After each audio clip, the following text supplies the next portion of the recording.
Thank you for joining us today for a very special announcement about this year's Emancipation Park's sesquicentennial Juneteenth celebration. But first, let me just acknowledge a few people. I certainly want to acknowledge Rich and Nancy Kinder, who are here of the Kinder Foundation, along with Jackie Bostic, Chairperson of the Board of Emancipation Park Conservancy, and the great-granddaughter of Jack Yates, and the Emancipation Park founder, Ramon Manning, chairman of the board of the Emancipation Park Conservancy. And then I also want to acknowledge Director Kenny Allen of the Parks and Recreation Department. And then Jay, of course, I see with Senator Cornyn is also present. Jay, good to see you here as well.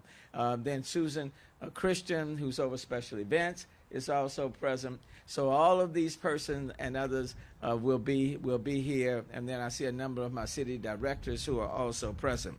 Look, we are standing, I guess you could say in many ways, on sacred ground. Certainly a very special location for us here in the city of Houston.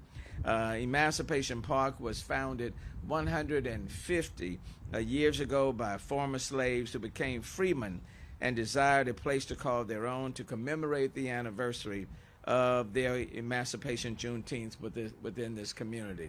So 150 years old.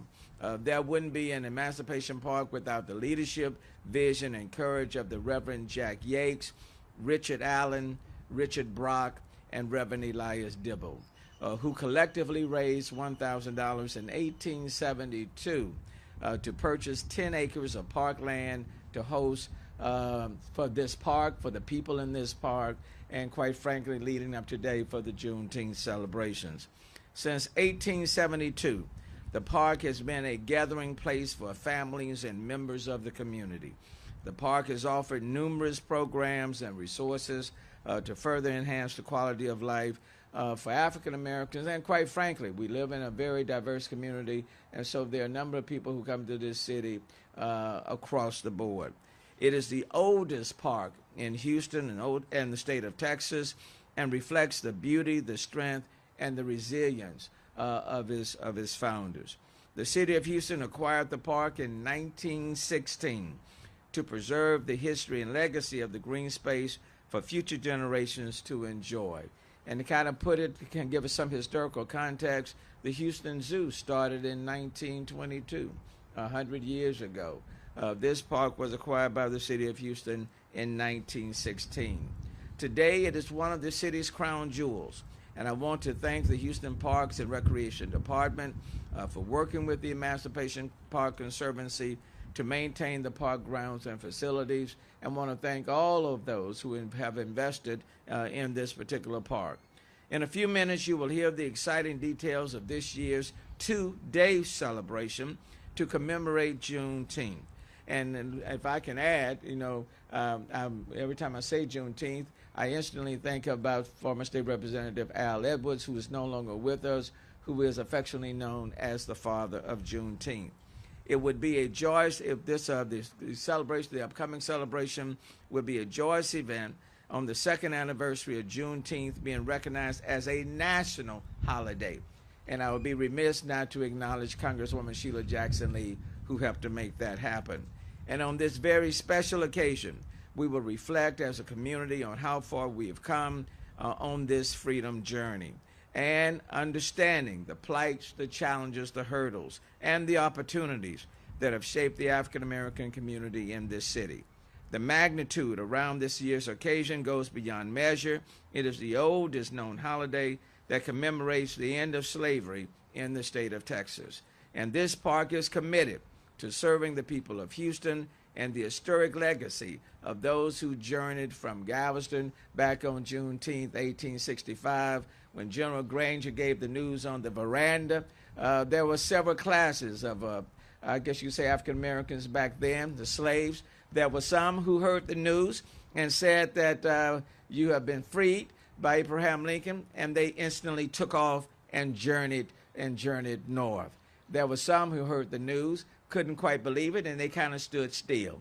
And then there were those who didn't wait for General Granger to finish giving the news. They knew the freedom was coming, and they took off instantly. They journeyed north, and many of them ended up in Freemanstown, which is affectionately known as Fourth Ward. And then, of course, the history of this park springs from that. Having said all of that, I'd like to introduce a Houston native whose roots run very deep within this city in so many ways, whether it's attending Antioch Baptist Church in the downtown area, whether it's in relation to this park, whether it's even Freemanstown, the tours over there in Freemanstown. But please help me to welcome the great-granddaughter of Jack Yates, one of the Emancipation Park's founders and board vice chairperson of the Emancipation Park Conservancy, Miss Jackie Bostic. And she will be followed by Rich Kinder and then Ramon Manning, board chair of the EPC. Miss Jackie Bostic. Thank you, Mayor. Let me thank the Mayor for that wonderful introduction.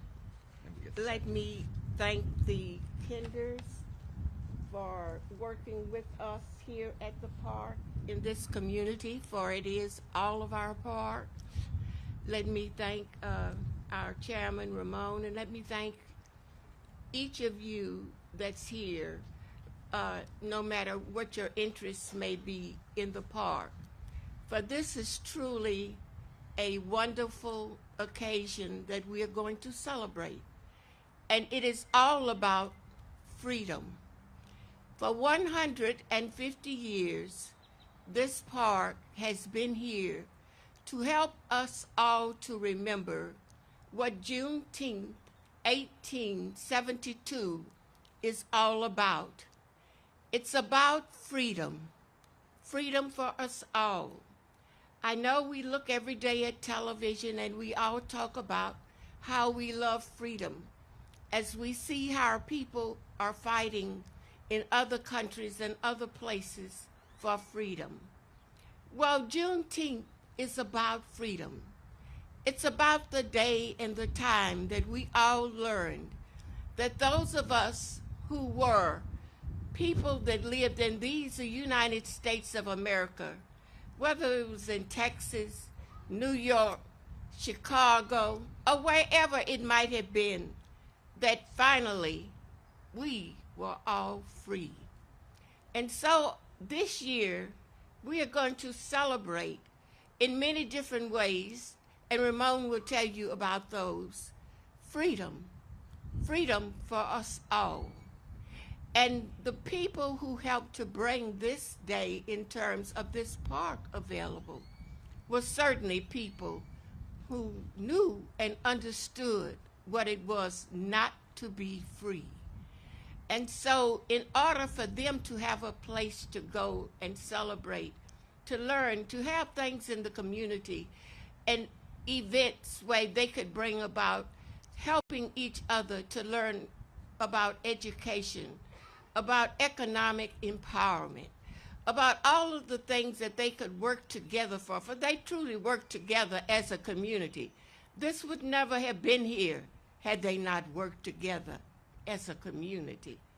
And so in order for them to work together as a community, they helped to make the community of Houston even a better community than it was. For it was only 30 years old itself at the time. And so this is something that we should all be proud of.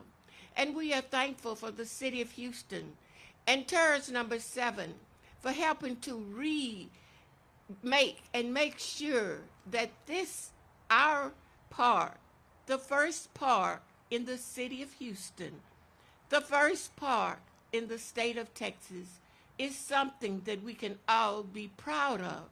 And we all want to celebrate that it is about freedom. And so we thank the Kinders for their interest, for their funding of so many of our activities. And they're going to help fund what we are going to do for our 150th anniversary. And so we say thank you again. Thank you, Mr. Mayor, and thank you to the city of Houston for all that you have done to help us to remember that this is about all of our freedom. Thank you.